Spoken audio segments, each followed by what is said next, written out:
ലുക്മാൻ മകന് പറഞ്ഞു കൊടുത്ത ഉപദേശങ്ങൾ എന്തിനാ അള്ളാഹ് വെച്ചത്? അതിന് 3 കാര്യം എന്തായാലും ഉണ്ട്. മാതാപിതാക്കൾ മക്കൾക്ക് ഉപദേശം കൊടുക്കണം. അപ്പൊ നിങ്ങളുടെ കുട്ടികൾ എന്തെങ്കിലും ദുരന്തങ്ങളിൽ പെട്ടത് നിങ്ങൾ അവരെ ബോധ്യപ്പെടുത്തി കൊടുക്കാഞ്ഞിട്ടാണെങ്കിൽ എനിക്കും നിങ്ങൾക്കും അതിൽ ഉത്തരവാദിത്തമുണ്ട്. 2, എങ്ങനെ ഉപദേശിക്കണം? ആ ഓരോ വാക്കുകൊടുത്ത് നോക്ക് നിങ്ങൾ. യാ ബുനയ്യ ഇന്നഹാ ഇൻ തകു മിസ്കാല ഹബ്ബത്തിൻ മിൻ ഖർദൽ ഫതകും ഫീ സഖറത്തിൻ ഔ ഫിസ് സമാവാതി ഔ ഫിൽ അർളി യഅതി ബിഹല്ലാഹ്. മക്കളെ ഉപദേശിക്കാനുള്ള ഏറ്റവും വലിയ കാര്യം തരങ്ങൾ മക്കളുമായിട്ട് നമ്മൾ കമ്പനിയാകുക. ഒരു സംശയമല്ലാതെ നിങ്ങൾക്കൊരു സുഹൃത്തിനോട് സംസാരിക്കുന്നതിനേക്കാൾ സ്വാതന്ത്ര്യത്തിൽ നിങ്ങളുടെ ആൺകുട്ടികളോടും പെൺകുട്ടികളോടും വർത്തമാനം പറയാൻ കഴിയുന്ന ഏതെങ്കിലും വാപ്പയും ഉമ്മയും എൻ്റെ വാക്ക് കേൾക്കുന്നുണ്ടെങ്കിൽ നിങ്ങൾക്ക് മക്കളെ സംരക്ഷിക്കാൻ പറ്റും. നിങ്ങൾ വിചാരിച്ചോടത്ത് നിങ്ങളെ മക്കളെ കിട്ടും. എന്നാൽ നിങ്ങളെ മക്കളെ ഫോണിൽ എന്തോ ഒരു തോന്നിയാസം കണ്ടു, എന്തോ ഒരു അശ്ലീല വീഡിയോ, ഉമ്മ കുളിക്കുന്ന ചിത്രം എടുത്ത് ഫോണിൽ വെച്ചിരിക്കുന്നു. അങ്ങനെ എന്തെങ്കിലും ആകസ്മികമായി കണ്ടാൽ അവനെ ഒന്ന് വിളിച്ചിട്ട് പറഞ്ഞു കൊടുക്കാൻ നിങ്ങൾക്ക് കഴിയൂലെങ്കിൽ ഒരു വാപ്പ എന്ന നിലക്ക് നിങ്ങൾ പരാജിതനാണ്, ഒരു ഉമ്മ എന്ന നിലക്ക് നിങ്ങൾ പരാജിതയാണ്. നമ്മുടെ മക്കളോട് നമുക്ക് അത്രയും വലിയ ബന്ധമാണ്. ഒരു ചെറിയ പെൺകുട്ടി ഞാൻ ഉപ്പാൻ്റെ അടുത്തേക്ക് പോവല്ല. അപ്പം എന്താ ഉപ്പാൻ്റെ അടുത്തേക്ക് എന്താ പോകാത്തത്? അപ്പോൾ പറഞ്ഞെന്ന് തരൂ, ഞാൻ ചെറുപ്പത്തിൽ ചെറിയ കുട്ടിയാവുമ്പോൾ ജ്യേഷ്ഠൻ എന്തോ കുരുത്തക്കേട് കാണിച്ചപ്പോൾ അവനെ തല്ലുന്നത് കണ്ടു. എങ്ങനെ? ബെൽറ്റ് ഊരിയിട്ട് വാപ്പ തല്ലുന്നത് കണ്ടു. ആ തല്ലിൻ്റെ കാഴ്ച എൻ്റെ മനസ്സിലുണ്ടാക്കിയ ഭയം നിമിത്തം ഞാൻ എൻ്റെ ഉപ്പൻ്റെ അടുത്തേക്ക് പോകലില്ല. നമ്മൾ ആലോചിക്കണം സുഹൃത്തുക്കളെ, ശരിക്ക് ചിന്തിക്കണം. നല്ല കമ്പനിയാവും. മക്കൾ എന്ന ഒരകലമുണ്ടെങ്കിലും സ്നേഹത്തോടുകൂടി അവരോടൊപ്പം നിൽക്കാൻ പറ്റണം. യാ ബുനയ്യ, കുഞ്ചി മകനെ നല്ല വിളിച്ചത് ആ സ്നേഹത്തോടെ വിളിക്കാൻ പറ്റണം. ഒരു പക്ഷേ നമ്മൾ ഒരിക്കലും ഉപയോഗിക്കാൻ പറ്റാത്ത വാക്കുകൾ മക്കളെക്കുറിച്ച് നമ്മുടെ നാവിൽ നിന്ന് വന്നോ എന്ന് നമ്മൾ ആലോചിക്കണം, പേടിക്കണം സുഹൃത്തുക്കളെ. ഞാൻ പലപ്പോഴും ചിന്തിക്കും, കുട്ടികളോട് ആ സ്നേഹത്തോടു കൂടെ പറയാൻ. ഞാൻ കഴിഞ്ഞ ഫാമിലി കൗൺസിലിങ്ങിലും ആ സംഭവം പറഞ്ഞു. കാരണം ഞാൻ കഴിഞ്ഞ കോഴിക്കോട് ജില്ലേൻ്റെ ഫാമിലി കോൺഫറൻസിന് പോണ സമയത്ത് എൻ്റെ കൂടെ ഉണ്ടായിരുന്ന ഗൾഫിൽ ജോലിയുള്ള എൻ്റെ ഒരു പണ്ഡിത സുഹൃത്ത്, അപ്പം അദ്ദേഹം ഞാനും 2 മണിക്കൂർ ഒന്നിച്ച് യാത്ര ചെയ്തു. അപ്പം അദ്ദേഹം എന്നോട് പറഞ്ഞെന്ന കഥയാണ്. അത് എന്നോട് പറഞ്ഞ് ഗൾഫിലെ ഇപ്പോൾ ഹറമിലെ ഏറ്റവും പ്രധാന ഇമാമായിട്ടുള്ള ഇമാം, ആ ഇമാമിനെ കുറിച്ച് പറഞ്ഞപ്പോൾ അദ്ദേഹം പറഞ്ഞു, ആ ഇമാം അങ്ങനെ ഇമാമായതിൻ്റെ പിന്നിൽ ഒരു ചരിത്രമുണ്ട്. എന്താ അറിയുമോ? അയാളുടെ വീട്ടിൽ ചെറിയ കുട്ടിയാവുമ്പോൾ അയാളുടെ വീട്ടിൽ, അറബികളുടെ വീട്ടിൽ ഒരു വിരുന്നാണ്. അവരുടെ വീട്ടിലെ വിരുന്നിനെ കുറിച്ച് പറയണ്ടല്ലോ. ആ വിരുന്ന് നടന്നുകൊണ്ടിരിക്കുന്ന സമയത്താണ് ഈ കുട്ടി എന്ത് ചെയ്തത്, കുറച്ച് മണൽ വാരിയിട്ട് അതിഥികൾക്ക് വേണ്ടി എടുത്തു വെച്ച മുഴുവൻ ഭക്ഷണ സാധനങ്ങളിലും അവൻ മണൽ വാരി എറിഞ്ഞു. ചെറിയ അന്തല്ലാത്തൊരു കുട്ടിൻ്റെ ഒരു ചെറിയ കുസൃതി. ആലോചിച്ചൊക്കെ നിങ്ങൾ, ഗസ്റ്റിനുണ്ടാക്കി വെച്ച് ഗസ്റ്റ് ഇരിക്കുന്നതിന് തൊട്ട് മുമ്പ് അതിൽ മുഴുവനും മണൽ വീണാൽ എന്തായിരിക്കും അവസ്ഥ?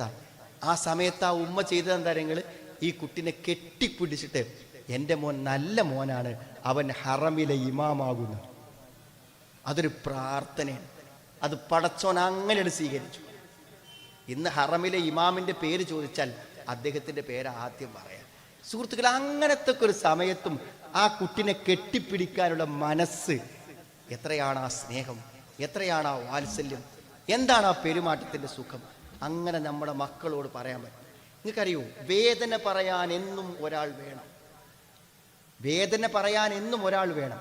എനിക്കെൻ്റെ ഭാര്യയോട് പറയാം, അവൾക്ക് എന്നോട് പറയാം. എന്നാൽ വിവാഹം കഴിക്കാത്ത മക്കൾ ആരോട് പറയും? ഉമ്മയോട് പറയണം, വാപ്പയോട് പറയണം. അത് പറയാൻ പറ്റുന്ന ഒരവസ്ഥ നിങ്ങളുടെ വീട്ടിലില്ലെങ്കിൽ നിങ്ങളുടെ മക്കൾ മാനസിക രോഗികളാവും. വിഷമം പറയാൻ ആളില്ലെങ്കിൽ മാനസിക രോഗികളാവും. ടെൻഷനിലെ ആൾക്കാരെ കൗൺസിലിങ്ങിന് കൊടുക്കുന്ന ഞങ്ങളെന്താ ആദ്യം ചോദിക്കാറിയോ, നിങ്ങൾക്ക് വിഷമം ഉണ്ടായ ഞങ്ങൾ ആരോടാ പറയല്? അപ്പോൾ ഒരു സ്ത്രീ പറഞ്ഞു, ഞാൻ ആരോടും പറയില്ല. അപ്പം നിങ്ങളുടെ ഭർത്താവിനോട് പറഞ്ഞാൽ അദ്ദേഹത്തിന് അതിനൊന്നുള്ളൊരു കരുത്തില്ല, അയാൾക്ക് അയാളെ വിഷമം തന്നെ താങ്ങൂല. ഞാൻ അയാളോട് പറഞ്ഞാൽ ഇപ്പം അയാളെ വിഷമത്തിന് നമ്മൾ ചികിത്സ കൊടുക്കുകയാണ്. അപ്പോൾ അതെന്താ മക്കളോടൊക്കെ പറഞ്ഞാൽ എന്താ? മക്കൾ പറഞ്ഞാൽ അപ്പം എനിക്ക് പറയാൻ പറ്റിയത് മരുമക്കളോടാണ്. പെൺകുട്ടികളെ കല്യാണം കഴിച്ച് അവരോട് പറയുമ്പോൾ നമ്മുടെ വീട്ടിലൊരു വിഷമം അന്യ വീട്ടിലുള്ള ഒരാളോട് പറയണ്ടേ? അപ്പം ഞാൻ കൂടെ കൊണ്ടുവന്നതൊരു മരുമകനാണ്. അപ്പം ഞാൻ മരുമകനെ വിളിച്ചിട്ട് ഞാൻ പറഞ്ഞു, ഇവർക്ക് ഉമ്മക്ക് എന്തെങ്കിലും വിഷമം ഉണ്ടെങ്കിൽ നിങ്ങളോട് പറയും, നിങ്ങൾക്ക് അതിനെന്തെങ്കിലും ബുദ്ധിമുട്ടുണ്ടോ, നിങ്ങളൊക്കെ അത് കേട്ടാൽ മതി. ഓ, ഉമ്മ എന്ത് വേണമെങ്കിലും പറഞ്ഞോട്ടെ, അപ്പോൾ ഞാൻ പറഞ്ഞു ഇനി കൗൺസിലിങ്ങും വേണ്ട, മരുന്നും വേണ്ട, ഒന്നും വേണ്ട. നിങ്ങൾ എന്ത് ചെയ്യുക, ഒന്ന് ഇടയ്ക്കിടയ്ക്കൊന്ന് ഫോൺ വിളിച്ചിട്ട് ഉമ്മ മാത്രമാകുമ്പോൾ ഒന്ന് സംസാരിക്കുക, അത്രേ ഉള്ളൂ. അമ്മായിമ്മ എന്ന് പറഞ്ഞ മഹറമായ ഒരാളാണല്ലോ, സംസാരിക്കുക. സഹോദരങ്ങൾ, അതോടെ തീർന്നവരുടെ ടെൻഷൻ. ഇപ്പൊ നിങ്ങളുടെ മക്കൾക്ക് എന്തൊക്കെ ടെൻഷൻ ഉണ്ടെന്നറിയും, അതാരോട് പറയും? നിങ്ങളുടെ മക്കൾ നിങ്ങളോട് സങ്കടം പറയാറില്ലെങ്കിൽ നിങ്ങളുടെ കുട്ടികൾ അറിയാതെ ഡിപ്രഷനിലേക്കും വിഷാദ രോഗത്തിലേക്കും നീങ്ങിക്കൊണ്ടിരിക്കുന്നു. അത് പറയണമെങ്കിൽ എന്ത് വേണമെന്നറിയോ? എന്തെങ്കിലും ഒന്ന് വന്ന് പറഞ്ഞാൽ അത് നോട്ട് ചെയ്തിട്ട് അതിൻ്റെ പേരിൽ പിന്നെ വിചാരണ നടത്തിയാൽ കുട്ടികൾ എന്തെങ്കിലും വന്ന് പറയോ? സുഹൃത്തുക്കൾ, എന്തെങ്കിലും ഒന്ന് കുട്ടി പറഞ്ഞാൽ അതിന് നമ്മളൊന്ന് കണ്ടെത്തിയിട്ട് പിന്നെ വിചാരണ നടത്തിയാൽ കുട്ടികൾക്ക് നിങ്ങൾ മനസ്സിലാകുന്ന രൂപത്തിൽ പറഞ്ഞു കൊടുത്താൽ അവർക്ക് ബോധ്യപ്പെടും. ആ ലുക്കുമാന്റെ ഉപദേശങ്ങൾ മുഴുവൻ പറയണം ഞാൻ വിചാരിച്ചിരുന്നു. കാരണം അത് അത്രമാത്രം, ആ ഓരോ വാക്കിലും ആ കുട്ടികളുടെ ഹൃദയത്തിലേക്ക് എത്താവുന്ന വാക്ക് അതിൻ്റെ ഉള്ളിലുണ്ട്. കാരണം തെർഹീബും ഇല്ലാത്ത ഒരു വാക്കില്ല. എന്താ തെർഹീബ്? ഭയപ്പെടുത്തുക. മോനെ അങ്ങനെ ചെയ്താൽ ഇങ്ങനെ വരും. തെർഹീബ്, ഇങ്ങനെ ചെയ്താൽ നിനക്ക് ഗുണം കിട്ടും. അത് പറയുമ്പോഴാണ് ഒരു കുട്ടി ഒരു കാര്യം ചെയ്യുക. എന്താണത്? അങ്ങനെ ചെയ്താൽ അതിൻ്റെ ഭവിഷ്യത്ത് പറയാം. ഇപ്പം ഈ മാസ്റ്റർബേഷൻ ഇപ്പം ഈ മിക്കവാറും ഈ കൗമാരപ്പാരായ കുട്ടികൾക്കൊക്കെ ഉണ്ട്. എന്താ അതിൻ്റെ അപകടം അവർക്ക് അറിയില്ല. അത് ഏതെങ്കിലും ഒരാളൊരു 5 മിനിറ്റ് പറഞ്ഞു കൊടുത്താൽ പിന്നെ അത് ചെയ്യൂല, പിന്നെ ഒരിക്കലും അത് ചെയ്യൂല. കാരണം അത്രമാത്രം അപകടങ്ങൾ അതിൻ്റെ പിന്നിലുണ്ട്. എല്ലാ കാര്യങ്ങളെയും അപകടങ്ങളെക്കുറിച്ച് പറഞ്ഞ് ഇലയ്യൽ മസീർ, എൻ്റെ അടുത്തേക്ക് വരും. അല്ല പറയാം, പാപ്പാനും ഇമ്മാനെയൊക്കെ നേരെ കൊണ്ടുനടന്നോളുണ്ടു, അല്ലെങ്കിൽ നീ എൻ്റെ അടുത്തേക്ക് വരും.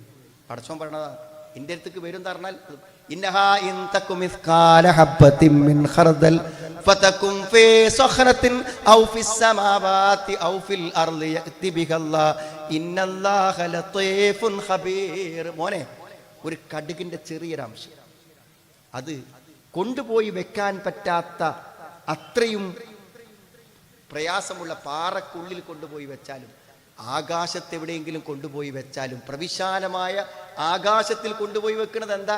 കടുകിന്റെ ചെറിയൊരു കഷ്ണം. അല്ല കൊണ്ടുവരും. ഇന്നല്ലാഹ ലത്തീഫുൻ ഖബീർ, അള്ളാഹു എല്ലാം സൂക്ഷ്മമായി അറിയും. സുഹൃത്തുക്കളെ, ആ ബോധമുണ്ടോ? ഒന്നും ചെയ്യൂല. നമ്മളവിടെ ഒരു ലേഡീസ് ഹോസ്റ്റലിൽ എന്നും രാത്രി ഓരോരുത്തർ വന്ന് മതിരി ചാടുക. അപ്പൊ ആ ഹോസ്റ്റലിൽ നിന്ന് കൂട്ട നിലവിളി കേൾക്കും. കൂട്ട നിലവിളി രാത്രി 12 മണിക്ക് 1 മണിക്കൊക്കെ ഈ പെൺകുട്ടികൾ പേടിച്ചിട്ട് ഒന്നിച്ച് കൂട്ട നിലവിളി. അപ്പോൾ സ്റ്റേഷനിൽ പോയി പരാതി പറഞ്ഞപ്പോൾ SI പറഞ്ഞു, നിങ്ങൾ എന്ത് 2 ക്യാമറ പുറത്ത് വെച്ചല്, CCTV ക്യാമറ. ഇത് ശരിക്കുള്ള ക്യാമറ ആയിക്കോളൊന്നുമില്ല, ഇനി ഒരു ഫേക്ക് ക്യാമറ ആയാലും കുഴപ്പമില്ല. ഇങ്ങനെ ക്യാമറ വെച്ചതിന് ഞാൻ സാക്ഷിയാണ്. ക്യാമറ വെച്ചിട്ട് ഇന്നേ വരെ ഇവിടെ ഒരു 4-5 കൊല്ലേക്കും ഇതുവരെ അവിടുന്ന് ആ നിലവിളി കേട്ടിട്ടില്ല. കാരണം അത്ര വലിയ പേടിയ മനുഷ്യൻ കാണും, രേഖയാകും, പിടിക്കപ്പെടുന്നുണ്ട്. നമ്മളെ കുട്ടികളെ മനസ്സിലതുണ്ടെങ്കിൽ നിങ്ങൾ ഓനെ ബാംഗ്ലൂർ കൊണ്ടേക്കാലും ആ ഹോസ്റ്റലിൽ എല്ലാവരും കള്ളുടിക്കുമ്പോഴും ഓനവിടുന്ന് മാറിക്കും, പോകൂല അങ്ങോട്ട്. ആ ബോധം ഉണ്ടല്ലോ, ആ ബോധമാണ് മനസ്സിൽ കൊടുക്കേണ്ടത്.